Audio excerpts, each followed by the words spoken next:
Kljub znatno boljšim razmeram na področju spoštovanja predpisov se glavnina postopkov inšpektorata v šmarješki občini še vedno nanaša na cestno področje.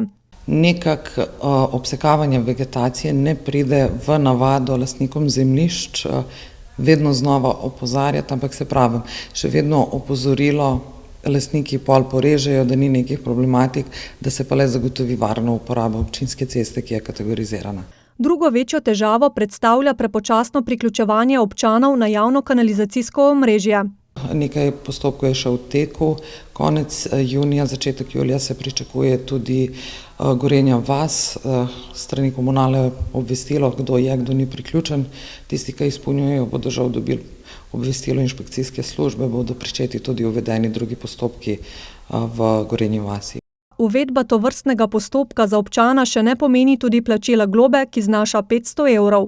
Med pereča vprašanja v inšpektoratu uvrščajo še odlaganje komunalnih odpadkov, saj kljub opozorilom komunale Novo mesto v vsakokratni položnici, neposredni bližini zbirno-reciklažnega centra je še vedno žalostno, da se zgodi črno odlagališče ali pa kakšne manjše nepotrebne deponije. Področju komunalnih odpadkov nameravajo posvetiti še več pozornosti.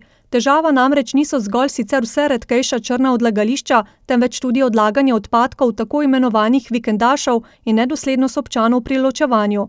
Mogoče bo potrebno bolj represivno pristopiti, ker do zdaj, kar se je ugotavljalo, je to, bom rekel, v nekih zanemarljivih številkah.